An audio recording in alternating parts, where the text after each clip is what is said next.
Hello everyone, here's the second part of our lesson entitled And Action. Last meeting we discussed what a scene is and its elements. Now we will talk about how to stage a scene in our topic, staging the scene. Once again, a scene is a basic unit for constructing a story. It shows the story and tells the facts. As a creative non-fiction writer, you are not only informing the readers, you are also teaching them about life's hidden little truths. Concrete and specific details give the scene substance. Such details bring the extraordinary out of the ordinary. For example, a character is not just a tall person, but a lanky 6-footer. He did not just enter a room where the noise stops, but where the noisy chatter fell into a sudden hush. These words alone made you, the reader, either smell, hear, laugh, or cry. There's the imagination once again. Remember that writing a scene means recreating the event and crafting it in a way that transports the readers to a new or unexpected realm of real life. Most of all, as Charles Dickens said, make them wait. An example of this is an excerpt from the British author Marjorie Bowen, Crowns and Sceptres, The Romance and Pageantry of Coronations, written way back on 1937. This excerpt that we're going to read made the readers wait in her vivid recreation of the pageantry involved in the king's crowning ceremony. Now, I need you to open your ears to hear or to listen, and your mind to imagine. Let me read the story to you. Let's begin. Crowns and Sceptres, the Romance and Pageantry of Coronations. There's perhaps no more significant ceremony than that of the crowning of the king. It is a double bond, a double promise, one between God and the king, one between the king and his people. The king becomes something more than himself. He is not only symbolical of a whole people, their virtues, strength, excellencies, and magnificence, but he was for long considered a man divinely appointed to rule over a chosen nation. It is a ceremony of triumph and of gladness, and in every country has always been celebrated with the greatest pomp and a wealth of gorgeous details. Most of these are symbolical. The meaning of some is still obvious, that of the others have been clouded. Portions of the ancient ceremony have become obsolete and been discarded. A few have now little meaning and are retained merely for their fitness and beauty. It is believed that the first regal head-dresses took the form either of the sacred band of pure white virgin wool or of a silk scarf embroidered with jewels. These bandages or fillets probably had their origin in the handkerchiefs worn by athletes around their brows to catch the sweat when they were at their games. This fillet was termed diadema, from the Greek verb to bind, and the diadem, not the crown, was the original emblem of sovereignty. The word crown is from corona, and the Romans had 6 important crowns that they gave to their great or successful men. The most splendid of these was the corona triumphalis, conferred on a general returning triumphant from a war.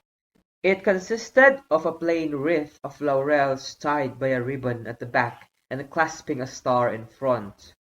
In order to emphasize the sacred character of the ceremony, it was always the high priest in ancient times who crowned the king. In the short-lived Lutheran kingdom of Prussia, where there were no bishops, the king crowned himself. He used to take the diadem off the altar and put it on his own head. The Tsars of Muscovy also crowned themselves. The Western Christian symbolism is, however, that the king office is conferred. not assumed, and of divine origin. The French kings definitely, the English kings vaguely, entered the priesthood.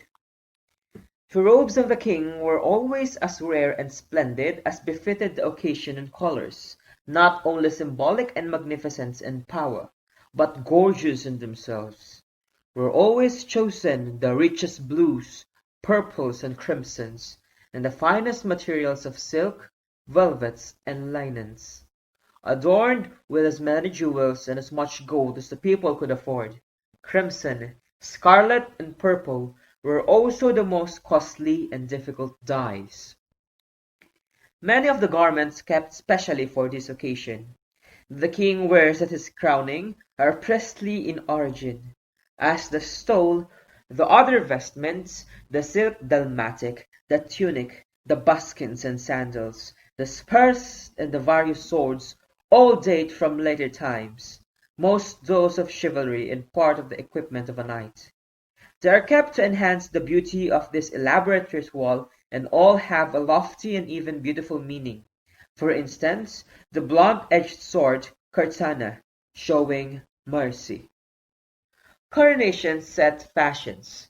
Elizabeth's installation was responsible for taffeta hats and crystal buttons. As early as 1403 Henry IV forbade the wearing of the choicest materials, cloth of gold, velvet of crimson cloth, to anyone below the rank of banneret, even in coronation week.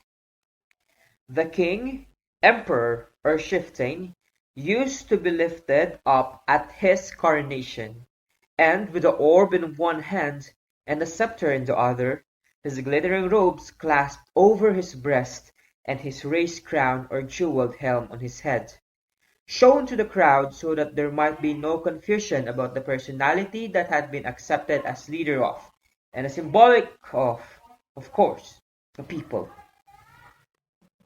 Crowns and scepters, the romance and pageantry of coronations.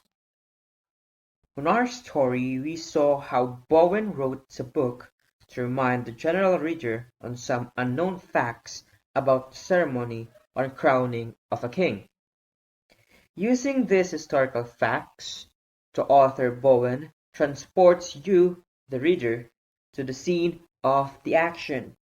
In a dispassionate tone, she introduces the readers to the symbolic, historical, and cultural significance of words and physical objects surrounding a royal ceremony, just like what the things that the royalties must wear and the objects that signifies or symbolizes the things. For example, the blunt sword or the robes, the scepters, and the orbs. Her visual description makes you as if you were there in front of the king's crowning event, although the actual crowning is not shown. You see, following those scene after scene, Bowen relieves in our imagination to the glamour and glitter, the pomp and splendor of the crowning of a king. It is indeed a spectacle to behold, and the sound of the crowd clamoring and rejoicing, and imagine how His Majesty is raised above the crowd with his crown for all to see. And from those words alone by our author, Bowen, she managed to make us imagine and made us think how an actual crowning of a king ceremony looks like, even though it was not shown. Once again, to stage a scene, you must not rush to it. Do it patiently and make the readers wait, anticipate, and imagine. Let their imagination run wild.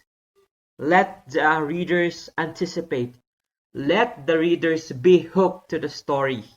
Now let's proceed on how you're going to show and tell a scene. A real-life event written in creative non-fiction form requires a story.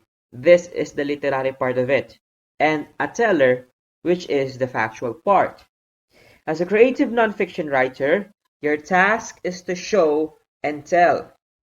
You are a witness to an event, which means you have to tell the facts about it. You are writing this event in an imaginative form because you want readers' interest to stay from the first to the last word. In creative nonfiction, you use both the scene and summary method to weave a story about an event. The scene shows, the summary tells. I already know that you know a lot about scenes, since that is our topic last meeting and in the first part of our discussion today. But now, let's get to know more about summary. There are two summary methods, or two main summary methods. The first summary method is known as a descriptive summary. It gives the readers a general and heightened awareness of place where the event happened. For example, if you are writing about a typhoon, you can make it interesting by capturing the sound of the wind, the rush of the water, the fearful cries of the people, and the swaying branches of trees. Here, you give the readers imagery, but you do not give any explanation of the wind or the rain so strong that it sways the branches of trees. Next up, the second summary method is called explanatory summary. If the first one is called descriptive, which means that it is only describing and gives imagery to the readers, this one aims to explain. This reports to the readers the sequence, logic, and explanation of the event when it happened. Once again, on the example of a typhoon, you may tell about the time the typhoon made a landfall, the measurement of its intensity in kilometers per hour, the number of areas and people affected, the day it is expected to leave the country. Here, you're going to give the readers explanation, but there is no imagery that would allow the readers to picture the action in an affected area. Now, let's also remember that descriptive summary can be done in two ways. The first is the informative description. It represents the facts by describing them. For example, if you describe the radar system of the Weather Bureau, how it works, the kind of weather forecasts it makes, or the cost of maintaining and upgrading it. Here, you aim for a complete description. Once again, in informative description, your aim is to give a complete description. Nothing more, nothing less. On the other way of descriptive summary, you may have this suggestive description. It is the opposite of the first one, which is the informative description. As the term implies, it evokes sensory impression and relies on imagination. For example, it will not completely and logically describe the weather's radar system. Instead, it will focus on one or two aspects of the system. For instance, it might mention some details about the radar's invention or the way it scans the atmosphere. It suggests just enough to create a feeling of wonder or amazement in the readers. On suggestive description, you are using the imagination of the readers to make them much more interested on what you are writing about or on what you are talking about.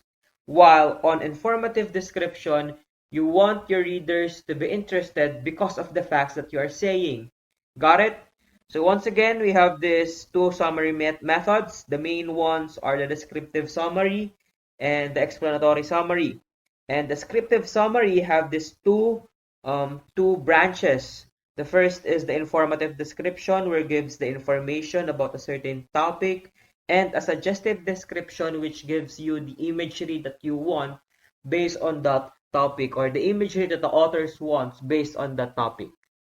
I do hope you guys got all of those things about the scenes, how you are going to stage one, and how you are going to tell a scene in a summary.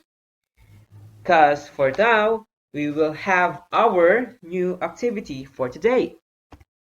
And it is the worksheet entitled Lesson 4 or 8 underscore creative nonfiction underscore Sir Michael underscore worksheet number 4.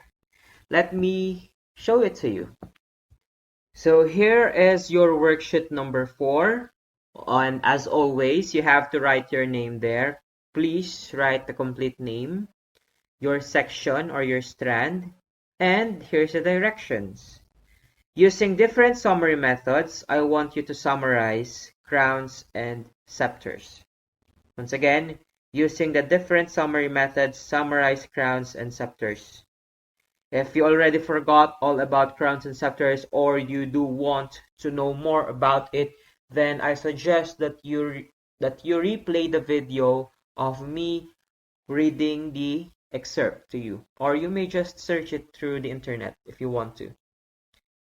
Now, I want you to write a descriptive summary about it, an explanatory one, an informative, and a suggestive summary. Just a quick summary of what happened. Okay? It could be just, 4 sentences long, or five sentences long, 6, whatever it is. Just a summary about it. Good luck, guys, on your worksheet number 4 and on your activities. If you are still not yet done on the activity I've given you last meeting, then please give some time on doing that, okay? As well as this one. And yep, that's it for today. Once again, as always, I'm still using the book Creative Nonfiction by Lorna Q. Israel as our main guide on our lessons. And yeah, I'll see you guys on the next one. Thank you for watching. Goodbye.